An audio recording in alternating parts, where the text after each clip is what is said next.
পাকিস্তান বর্তমানে ক্রিকেটে বড় ধরনের সাফল্যের মুখ দেখছে না। বলা হচ্ছে প্রতিভা সম্পন্ন ক্রিকেটারের বিশেষত বোলারের অভাব রয়েছে বর্তমান পাকিস্তান ক্রিকেট দলে।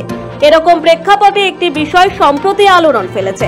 প্রশ্ন, স্বেচ্ছায় প্রাক্তনের খাতায় নাম লিখিয়ে ফেলা একদা বিরাট সম্ভাবনাময় বাঁহাতি ফাস্ট বোলার মোহাম্মদ আমির কি পাক দলে ফিরছেন? মোহাম্মদ আমির ইতিমধ্যেই স্বেচ্ছা নির্বাসন থেকে অবসর ভেঙে ফেরার ঘোষণা করে দিয়েছেন। এখন প্রশ্ন, পাকিস্তান দলে কি তিনি কামব্যাক করছেন? পাকিস্তান যুগে যুগে অসামান্য ফাস্ট বোলিং এর উপহার দিয়ে এসেছে ক্রিকেট বিশ্বকে, কিন্তু ইমরান, ওয়াকার, আকরাম, শোয়েব আখতার সরে যাওয়ার পরে ভাটার টান পাকিস্তানের ফাস্ট বোলিং এ। এখন শাহিন শাহ আফ্রিদি থাকলেও সেখানে আর বাঁহাতি পাকিস্তানি ফাস্ট বোলার চোখেই পড়ছে না। অথচ বাঁহাতি কিংবদন্তি ফাস্ট বোলার ওয়াসিম আকরাম ক্রিকেট ছাড়ার পরে দুই সম্ভাবনাময় বাঁহাতি ফাস্ট বোলার দেখা দিয়েছিলেন পাকিস্তানে, কিন্তু স্পট ফিক্সিং কেলেঙ্কারিতে জড়িয়ে তাদের ক্রিকেট জীবন প্রলম্বিত হয়নি। এই দুই প্রতিভাবান বাঁহাতি ফাস্ট বোলার মোহাম্মদ আসিফ ও মোহাম্মদ আমিরের মধ্যে বিশ্বত্রাস হওয়ায় সব রকমের সম্ভাবনা ও উপাদান মজুদ ছিল। ম্যাচ ফিক্সিং কেলেঙ্কারিতে জড়িয়ে তাদের আন্তর্জাতিক ক্রিকেটে অসামান্য দাগ রাখার সম্ভাবনা কার্যত অঙ্কুরে বিনাশ পায়। 2010 সালে সব ধরনের ক্রিকেটে নিষেধাজ্ঞা জারি হয় তাদের উপর। 2015 সালে আমিরের এবং 2017 সালে আসিফের নিষেধাজ্ঞা কেটে যায়, কিন্তু তার মধ্যে অমূল্য কয়েকটি বছর তো নষ্ট হয়ে যায়। 40 বছর বয়সে আসিফ 21টি টেস্ট খেলে 103টি উইকেট পেয়েছেন। তিনি এখন নিঃসন্দেহে প্রাক্তনদের দলে পড়ে গেছেন, কিন্তু আমির বয়সে এখন নবীন না হলেও তাকে প্রবীণ বলা চলে না। তার বয়স 31, 36টি টেস্ট খেলে তার সংগ্রহ 119টি উইকেট, কিন্তু তিনি বছর 3 আগে নিজের অবসর ঘোষণা করে দেয়। পাক তারকা সরফরাজ আহমেদের মতে মোহাম্মদ আসিফ বোলিং দক্ষতায় আমিরের থেকে এগিয়েছিলেন, কিন্তু তিনি পাশাপাশি এও বলতে ভোলেননি বাঁহাতি ফাস্ট বোলার হিসেবে শাহিন শাহ আফ্রিদির চেয়ে বেশ কয়েক কদম এগিয়ে থাকবেন আমির। উল্লেখযোগ্যভাবে বেশ কয়েক বছর আগে বিরাট কোহলি বলেছিলেন তার ক্রিকেট ক্যারিয়ারে তাকে যে ফাস্ট বোলারদের সামনে মুখোমুখি হতে হয়েছে তাদের মধ্যে অন্যতম শক্ত টাফেস্ট বোলারের নাম মোহাম্মদ আমির। সে সময় কোহলির এই মন্তব্য সাড়া ফেলে দিয়েছিল। যদিও 2020 সালে 17 ডিসেম্বর মাত্র 28 বছর বয়সে সব ধরনের ক্রিকেট থেকে অবসর নিয়ে নেন বাঁহাতি তারকা ফাস্ট বোলার। মনে রাখা দরকার, 2010 সালে 5 বছর ধরে সব ধরনের ক্রিকেট থেকে তাকে বহিষ্কৃত করা হয়েছিল ম্যাচ ফিক্সিং কেলেঙ্কারিতে দোষী সাব্যস্ত হওয়ায়। 5 বছর প্রায় অন্ধকারে তিনি কাটিয়েছিলেন, যার মধ্যে কয়েক মাস জেলেও কাটাতে হয় তাকে। তবে তারপরে পাকিস্তান দলের হয়ে আবার কামব্যাক করেন আমির। 3 বছর আগে হঠাৎ অবসর ঘোষণার পরে সাম্প্রতিক অতীতে তিনি আর ক্রিকেট মাঠে ফিরে আসতে চাননি।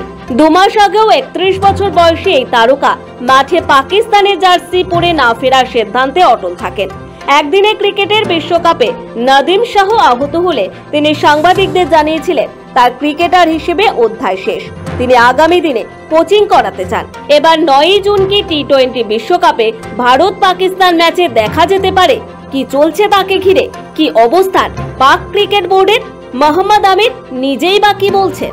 সম্প্রতি ঘোষিত হয়েছে টি20 বিশ্বকাপে পাকিস্তানের 29 জনের প্রাথমিক তালিকা। এই তালিকায় উল্লেখযোগ্যভাবে অন্তর্ভুক্তি ইমাদ ওয়াসিম ও মোহাম্মদ আমিরের। সীমিত ওভারের ক্রিকেটে একসময় পাকিস্তান দলে নিয়মিত ছিলেন ইমাদ ওয়াসিম। তিনি অবসর ভেঙে পাকিস্তান দলে ফিরেছেন। পাকিস্তান দলে ফিরতে চলেছেন মোহাম্মদ আমিরও। একদা রামিজ রাজা বলেছিলেন যে সমস্ত ক্রিকেটাররা নিষেধাজ্ঞার কবলে পড়েছেন তাদেরকে ফেরাতে চায় না পাকিস্তান। মোহাম্মদ আমির 3 বছর আগে যখন অবসর নিয়েছিলেন তখন বলেছিলেন পিসিবির আচরণে তিনি মানসিকভাবে জর্জরিত, অত্যাচারিত। এই পাক বোর্ডের অধীনে তিনি খেলতে চান না। তিনি জানিয়েছিলেন তিনি ফিরে এলেও পাক ক্রিকেট বোর্ডের কাছে হরদম তাকে আপত্তিকর মন্তব্য শুনতে হচ্ছে। কিন্তু পাক ক্রিকেট বোর্ডের চেয়ারম্যান নজম শেট্টি বেশ কিছুদিন আগেই জানিয়েছিলেন তিনি রামজি রাজার মতের সঙ্গে সহমত নন। অবশেষে পাক ক্রিকেট বোর্ডের সঙ্গে আলোচনা হয়েছে মোহাম্মদ আমিরের। আলোচনা নাকি ইতিবাচক। অন্তত অবসর ভাঙার সিদ্ধান্তের পেছনে বর্তমান পাক বোর্ডে তাকে সম্মান প্রদর্শন করাকে কারণ হিসেবে দেখাচ্ছেন আমির। কি বলছেন বাঁহাতি ফাস্ট বোলার? আন্তর্জাতিক ক্রিকেট থেকে অবসর ঘোষণা করার প্রায় 3 বছর পর পাকিস্তানের বিতর্কে ঘিরে থাকা ফাস্ট বোলার মোহাম্মদ আমির খেলায় ফিরে আসার ঘোষণা করে বলেছেন, আমি এখনো পাকিস্তানের হয়ে খেলার স্বপ্ন দেখি। জীবন আমাদের এমন জায়গায় নিয়ে আসে যেখানে মাঝে মাঝে আমাদের সিদ্ধান্তগুলি পুনর্বিবেচনা করতে হয়। আমার এবং পিসিবির মধ্যে কিছু ইতিবাচক আলোচনা হয়েছে, যেখানে তারা সম্মানের সঙ্গে আমার প্রয়োজন অনুভব করেছে, যে আমার প্রয়োজন ছিল এবং আমি এখনো পারি। পরিবারের সঙ্গে আলোচনা করার পরে সিদ্ধান্ত নিয়েছি পাকিস্তানের হয়ে খেলব এবং আমার শুভাকাঙ্ক্ষীদের সঙ্গে আমি ঘোষণা করি যে আমি আসন্ন টি-20 ডব্লিউবিসির জন্য বিবেচনা করার জন্য প্রতীক্ষায়। মোহাম্মদ আমির এক্সে একটি পোস্টে বলেছেন, আমি আমার দেশের জন্য এরকম করতে চাই, কারণ তা আমার ব্যক্তিগত সিদ্ধান্তের আগে স্থান পায়। সবুজ জার্সিতে আমার দেশের সেবা করা সবসময় আমার সবচেয়ে বড় আকাঙ্ক্ষা ছিল এবং থাকবে, আমির জানিয়েছেন। আসন্ন টি-20 2024 বিশ্বকাপে আমিরের খেলার সম্ভাবনা বাড়ছে। চূড়ান্ত দলে তার জায়গা পাওয়ার প্রবল সম্ভাবনা। তবু উল্লেখ করা দরকার, মোহাম্মদ আমিরের অবসর থেকে ফিরে আসার ঘোষণা বাস্তবে ততটা মসৃণ হবে না, কারণ এই পেসারের কাছে তার বিতর্কিত অতীতকে সম্পূর্ণ মুছে ফেলে নিজের সেরাটুকু দেওয়ার রীতিমতো চ্যালেঞ্জ। তার সঙ্গে ম্যাচ ফিক্সিং এ দোষী প্রমাণিত পাকিস্তানের অন্য দুই খেলোয়াড় সালমান বাট এবং মোহাম্মদ আসিফ 10 এবং 7 বছরের নিষেধাজ্ঞার মুখোমুখি হওয়ায় বলা যেতেই পারে মোহাম্মদ আমির এই মামলায় সবচেয়ে কম শাস্তি পান। 2015 সালে শাস্তি উঠে যাওয়ার পরেও থিতু হতে পারেননি 6 ফুট 2 ইঞ্চি লম্বা এই ক্রিকেটার। পাশাপাশি এও মনে রাখতে হবে, মোহাম্মদ আমিরের পরিসংখ্যান বিশেষ করে টি-20 ক্রিকেটের পরিসংখ্যান আহামরি নয়, তবে 50টি আন্তর্জাতিক টি-20 ম্যাচ খেলেছেন এবং 59টি উইকেট পেয়েছেন।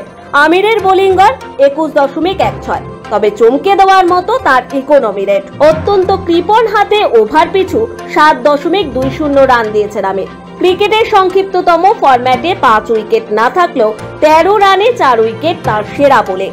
অন্য দুই ফরম্যাটের মতো টি-20 ক্রিকেটে তিনি অসামান্য কিছু না করলেও তিনি যে অসামান্য বোলার তা কোহলির মতো অনেক বিশেষজ্ঞ ব্যাটসম্যানই মেনে নিয়েছেন। তাই তার অন্তর্ভুক্তি গুরুত্বপূর্ণ হতে চলেছে পাকিস্তান দলের পক্ষে। টি-20 বিশ্বকাপ 2024 আগামী 1 জুন থেকে শুরু হতে চলেছে।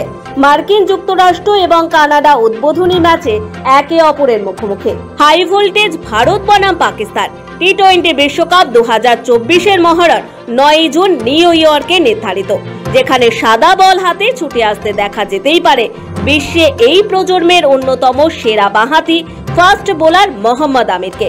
অবসর ভেঙে আমির পাকিস্তানের চূড়ান্ত দলে সুযোগ পেয়ে ভয়ঙ্কর হয়ে ওঠেন কিনা তা সময়ই বলবে। স্পোর্টস ব্যুরো, সময়, কলকাতা।